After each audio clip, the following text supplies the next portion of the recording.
গুজব ভিত্তিহীন, সর্বোচ্চ নেতা মোস্তফা খামেনির ভিডিও প্রকাশ করল ইরানের মেহের নিউজ। হরমুজ প্রণালী খুলে দিতে আবারও নতুন শর্ত তেহরানের।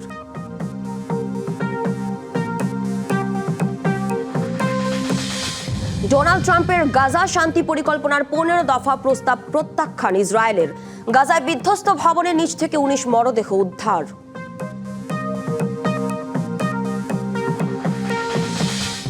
জাপানের নাগাসাকিতে মার্কিন পারমাণবিক বোমা হামলার 81তম বার্ষিকী পালিত।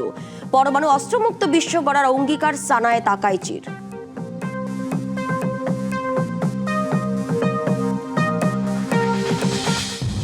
দেখছিলেন সংবাদ শিরোনাম, এবার জানাবো খবরে বিস্তারিত। সর্বোচ্চ নেতা মোস্তফা খামেনিকে নিয়ে যখন সারা দুনিয়ার নানা প্রশ্ন ঘুরপাক খাচ্ছে, ঠিক তখন একটি ভিডিও প্রকাশ করেছে ইরান।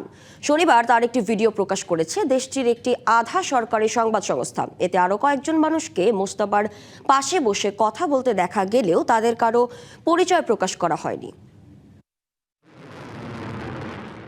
ইসরায়েলের চালানো এক ভয়াবহ বোমা হামলায় পিতা আয়াতুল্লাহ আলী খামেনির মৃত্যুর পর ইরানের নতুন সর্বোচ্চ নেতা হিসেবে দায়িত্ব পান আয়াতুল্লাহ মোস্তফা খামেনি। তবে দায়িত্ব নেয়ার পর থেকে ছিলেন আড়ালে, দেশ পরিচালনাও করেছিলেন সেভাবেই, এমনকি পিতার জানাজাতেও ছিলেন অনুপস্থিত।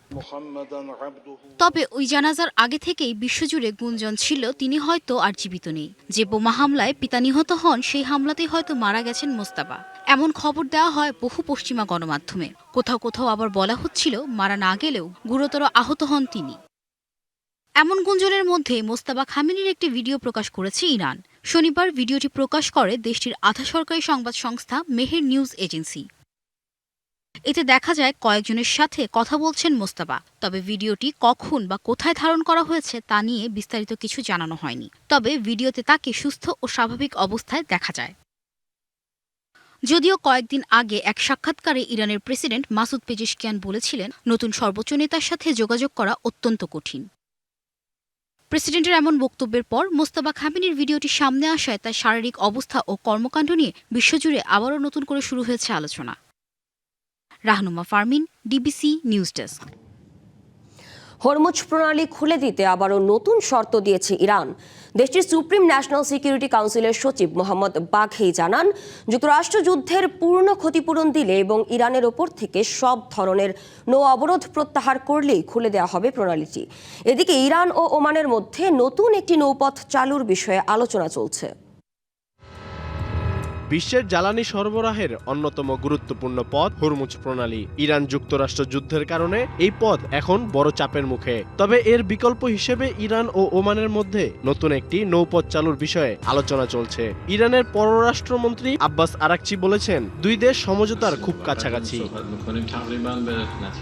ইরানের প্রেসিডেন্ট মাসুদ পেজেশকিয়ান বলেছেন, সমঝোতার শর্ত ভাঙলে তা মোকাবিলার জন্য আলোচনার পথ থাকা দরকার। হরমুজ ঘিরে আগের সংঘাতের কথাও উল্লেখ করেন তিনি।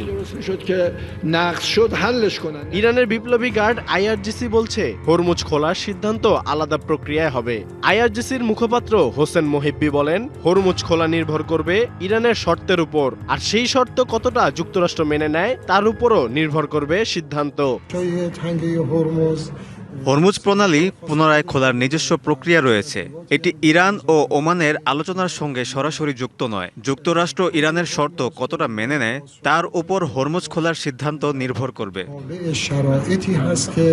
এদিকে ইরানের বিরুদ্ধে একটি ট্যাঙ্কারে হামলার অভিযোগ তুলেছে সংযুক্ত আরব আমিরাত। হরমুজ প্রণালী ঘিরে এখন কূটনৈতিক আলোচনা আর সামরিক উত্তেজনা দুই দিকই সামনে।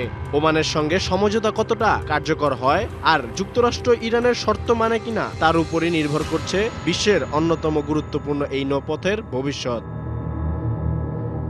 আল মুমিত, ডিবিসি নিউজ ডেস্ক। যুক্তরাষ্ট্রের সাবেক প্রেসিডেন্ট জো বাইডেনের হাড় সহ শরীরের অন্যান্য অংশেও ক্যান্সার ছড়িয়ে পড়েছে, এমনটাই জানিয়েছেন তার ছেলে হান্টার বাইডেন। এটি খুব যন্ত্রণাদায়ক, যা অনেক দিক থেকেই জো বাইডেনকে অত্যন্ত দুর্বল করে দিচ্ছে বলেও জানান হান্টার। বিবিসির নিউজ নাইটকে দেয়া এক সাক্ষাৎকারে হান্টার বলেছেন, ক্যান্সার হাড় সহ শরীরের অন্যান্য অংশেও ছড়িয়ে পড়েছে। হান্টার বাইডেনের সাক্ষাৎকারের বিষয়ে 83 বছর বয়সী জো বাইডেনের একজন মুখপাত্র কোনো মন্তব্য করতে রাজি হননি। সাবেক প্রেসিডেন্ট বাইডেন হোয়াইট হাউস ছাড়ার প্রায় 4 মাস পর 2025 সালের মে মাসে জানান তার প্রোস্টেট ক্যান্সারের একটি আক্রমণাত্মক ধরন শনাক্ত হয়েছে। ওই সময়ই তিনি জানিয়েছিলেন ক্যান্সার তার হাড়ে ছড়িয়ে পড়েছে। অক্টোবরে বাইডেনের মুখপাত্র জানান সাবেক প্রেসিডেন্টকে রেডিয়েশন চিকিৎসা ও হরমোন থেরাপি দেওয়া হচ্ছে। বাইডেন 2020 সালে সবচেয়ে বেশি বয়সী ব্যক্তি হিসেবে যুক্তরাষ্ট্রের প্রেসিডেন্ট নির্বাচনে জয়ী হন। প্রেসিডেন্ট থাকাকালে 2021 থেকে 2025 পর্যন্ত বাইডেনের শারীরিক অবস্থা ও মানসিক তীক্ষ্ণতা পর্যালোচনার বিষয় হয়ে উঠেছিল। কানাডার পশ্চিমাঞ্চলের একটি জঙ্গলের প্রায় 50 বর্গ কিলোমিটার এলাকায় ছড়িয়ে পড়েছে আগুন। ওই অঞ্চলের সামারল্যান্ড, পিচল্যান্ড ও এর আশপাশের এলাকাগুলোতে জারি করা হয়েছে জরুরি সতর্কতা। সরে যেতে বলা হয়েছে 20,000-এরও বেশি বাসিন্দাকে। আগুন নেভাতে কাজ করছে 1,500-এরও বেশি দমকল কর্মী। কর্তৃপক্ষ জানায় দাবানলটি ব্রিটিশ কলম্বিয়ার ওকানাগান লেকের আশেপাশের শহরগুলোর দিকে এগিয়ে যাচ্ছে, পুড়িয়ে দিচ্ছে বহু ঘরবাড়ি। শুক্রবার প্রথম এই আগুনের খবর পাওয়া যায়। কর্তৃপক্ষ জানায় ওই এলাকায় আগে কখনো এত দ্রুত আগুন ছড়াতে দেখা যায়নি।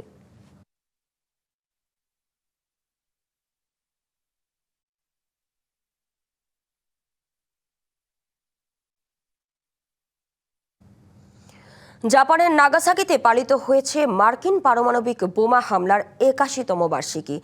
81 বছর আগে ঠিক এই দিনে মুহূর্তেই ধ্বংসস্তূপে পরিণত হয়েছিল জাপানের নাগাসাকি।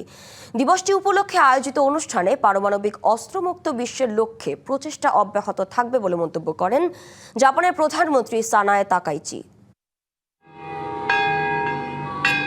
1945 সাল 9 আগস্ট যুক্তরাষ্ট্রের পারমাণবিক বোমার আঘাতে জাপানের নাগাসাকি পরিণত হয় ধ্বংসস্তূপে। এক মুহূর্তে শেষ হয়ে যায় শহরটি। ভয়াবহ সেই হামলার 81তম বার্ষিকীতে নাগাসাকির পিস পার্কে আয়োজন করা হয় স্মরণ সভার। বিভিন্ন দেশের প্রতিনিধিদের পাশাপাশি সেখানে জড়ো হন বোমা হামলায় বেঁচে যাওয়া অনেকে। স্থানীয় সময় সকাল 11:02। 1945 সালের এই সময়েই যুক্তরাষ্ট্রের নিক্ষেপ করা প্লুটোনিয়াম বোমা বিস্ফোরিত হয় নাগাসাকির আকাশে। সেই মুহূর্তকে স্মরণ করে ঘণ্টা বাজিয়ে পালন করা হয় 1 মিনিট নীরবতা। 81 বছর পরও সেই ইতিহাস যেন আজও জীবন্ত। শান্তির প্রতীক পিস স্ট্যাচুর সামনে ফুল দিয়ে শ্রদ্ধা জানান জাপানের প্রধানমন্ত্রী সানায়ে তাকাইচি।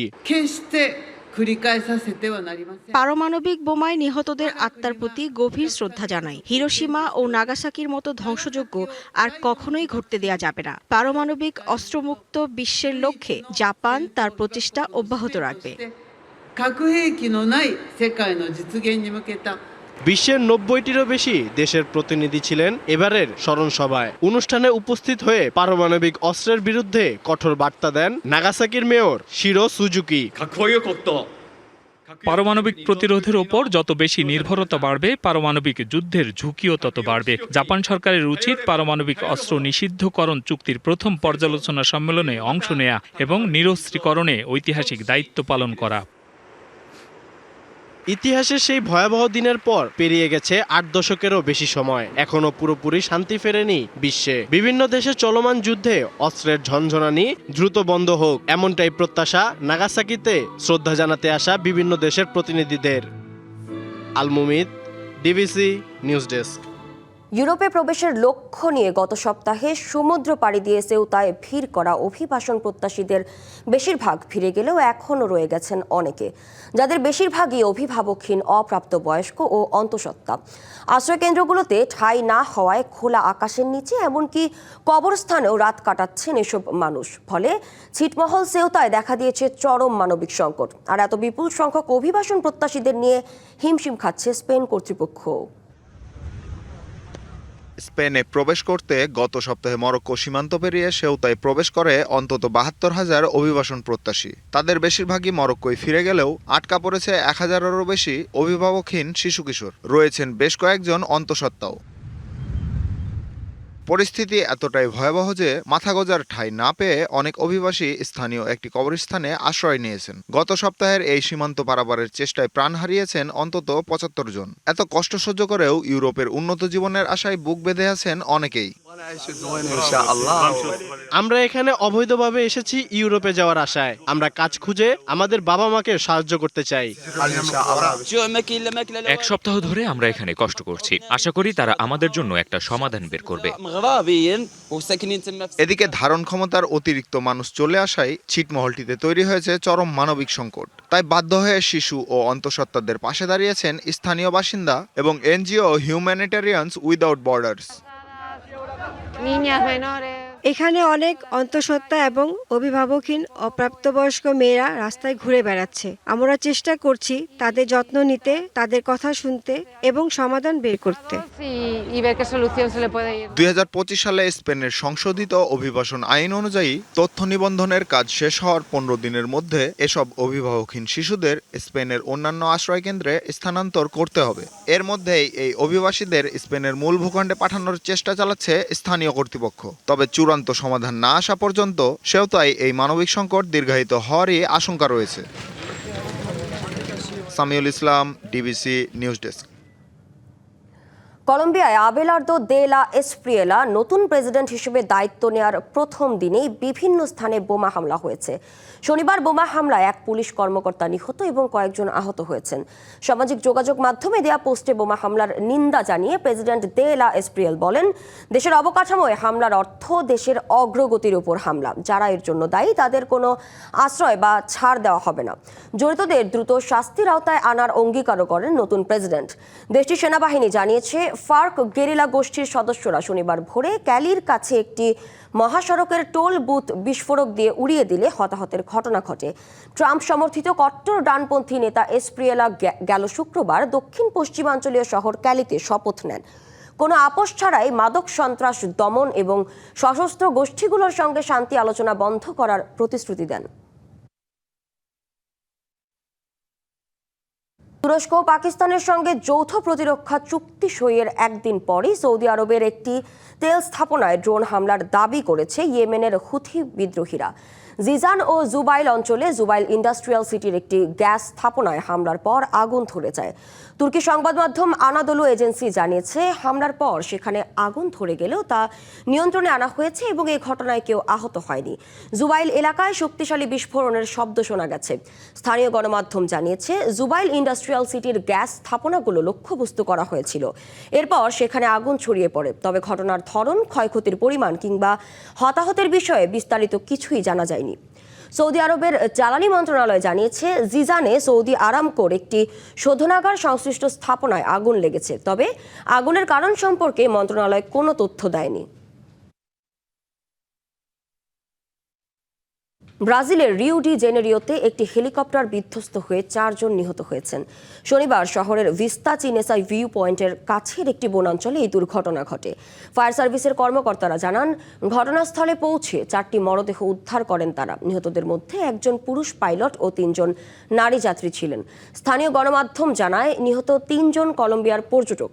দুর্ঘটনার কারণ জানতে এরই তদন্ত শুরু হয়েছে বলে জানিয়েছে সরকার। এই ঘটনায় গভীর উদ্বেগ প্রকাশ করেছেন শহরের মেয়র এদুয়ার্দো কাভালিয়েরি।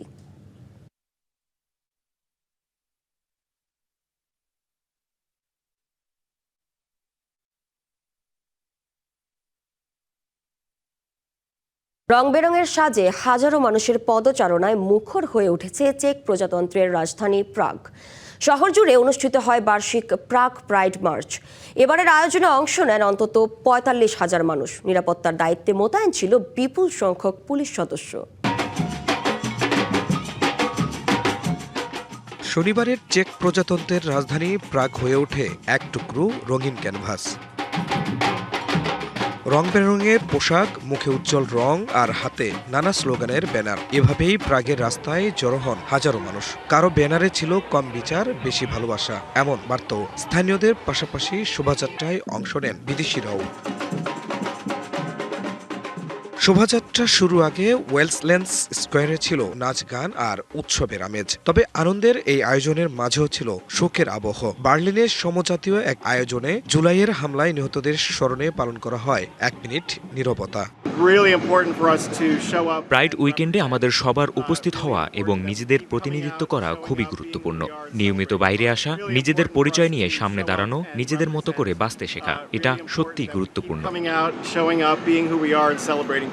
তীব্র গরমে অংশগ্রহণকারীদের স্বস্তি দিতে পানি ছিটানোর ব্যবস্থা করে কর্তৃপক্ষ। এবারের আয়োজনে বাড়ানো হয় নিরাপত্তা ব্যবস্থা। কয়েকশো পুলিশ সদস্যের পাশাপাশি মোতায়েন করা হয় দাঙ্গা নিয়ন্ত্রণকারী দলও। খান মোহাম্মদ মুকুল, ডিবিসি নিউজ ডেস্ক। ডিবিসি ওয়ার্ল্ডে এই ছিল এখনকার মতো। ডিবিসি নিউজের সংবাদগুলো পড়তে ভিজিট করুন dbcnews.tv আর ভিজিট করুন ডিবিসি নিউজের ফেসবুক পেজ এবং ইউটিউব চ্যানেল। সঙ্গেই থাকুন।